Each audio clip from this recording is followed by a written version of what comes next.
Yo, what is up, guys? And welcome to my channel where content may vary.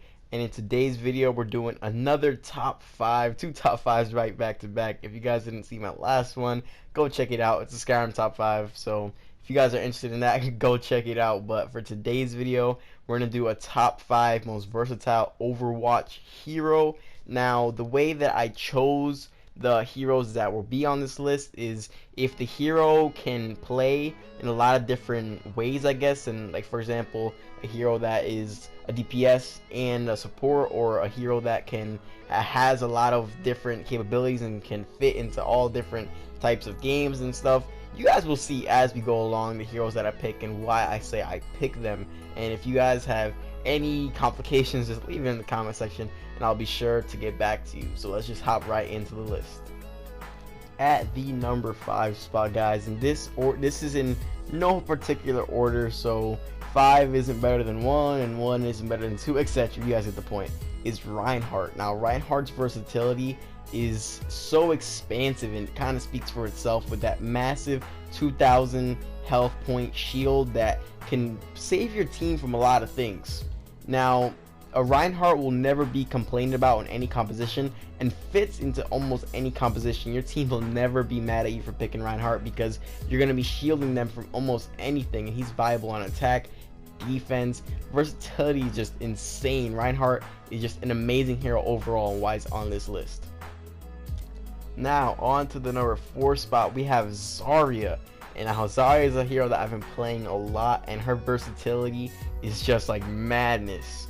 Zarya can deal so much damage. You guys will not believe how many times I'm getting gold damage over soldiers and McCrees and stuff in competitive with Zarya. And she can be offensive in that sense with her grenade launcher for a long range, or when it gets close range she could just use that beam. But she can also be defensive with her bubbles, which, you know, can shift the game, because if your diva's going in, you put that bubble on her, that's gonna like get some damage off of her. Or if there's an ult coming in and you hear it, you hear Junkrat, or you see Junkrat's wheel coming, you pop that bubble and then you're safe. And it's so amazing in that sense that you can defend yourself so well, and your teammates too, and you can, you know, deal a lot of damage. And on top of that, we have her ult, Graviton Surge, arguably the best ult in the game, that attracts all the enemies into one spot, just increase to her offensive capability. At the number 3 spot, guys, we have one of my personal favorite supports in the game, Zenyatta. Now Zenyatta, I love him so much, not for his healing capabilities, as he is a pretty good healer, but on top of that, he has that DPS side of him where he does so much damage with his main attack. And it's just, it makes him that combination of a DPS and a support, so you can support your team with your harmony orbs, and you can also support your team with your damage output.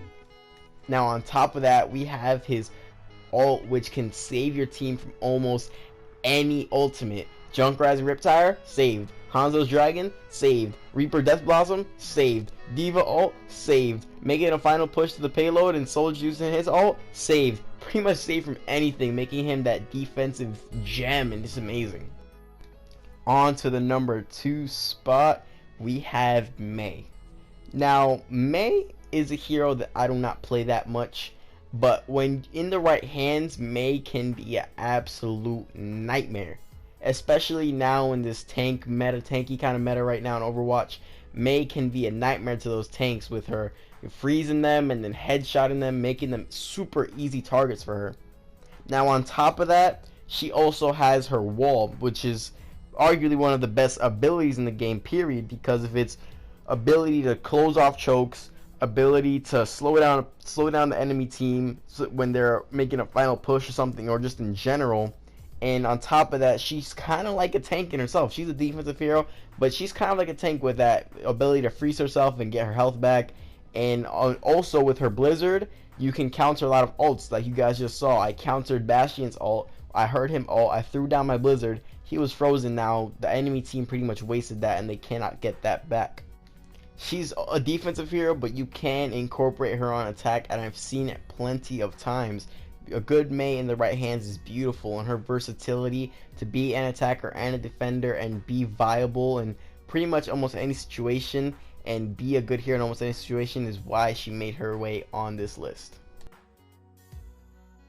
Now at the number 1 spot, we have the offensive beast of Soldier 76. Now Soldier 76 is arguably one of the best, DPS heroes in my opinion. Now all DPS heroes have their pros and cons, but Soldier is just an all-around beast. He has insane mobility. He can heal himself, so he can, on top of being healed by the support. Yeah, so you got Lucio healing him. He also has that, that little drop down thing to heal himself, and he's very good in this tank meta. You guys do not know. I'm almost always playing tanks when I play, and I'm always getting shredded by a Soldier, because Soldier's just that good with his Helix rockets. He does a lot of damage, and on top of that, he's good at long range, short range, medium range. Is beautiful. It's amazing just how good he can be. So if you get good at him on top of his ult, you're gonna be a menace, and his versatility is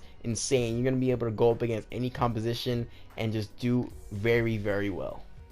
That's gonna be the end of the video, guys. Leave a like if you liked it. Leave a comment. Do you guys agree with my list? Do you guys completely disagree with my list? Do you guys think another hero should be on this list? Leave it in the comment section below. I'll be sure to hit you guys up and respond to your comment, and we can have a whole discussion in the comment section if that's what you guys want to do. Be sure to subscribe for more content just like this, more Skyrim content, more whatever content. Leave it in the comments what game you guys want to see. I hope you guys had a Merry Christmas and a Happy New Year's. I know I want this year to be full of success and growth and just blow up this channel, guys. I want to grow a community. We could even start a PlayStation 4 community so we could all play together. It's just an idea I have in my head for the future. If you guys want to see that, leave in the comments, like I said, and I'll be sure to respond to you guys.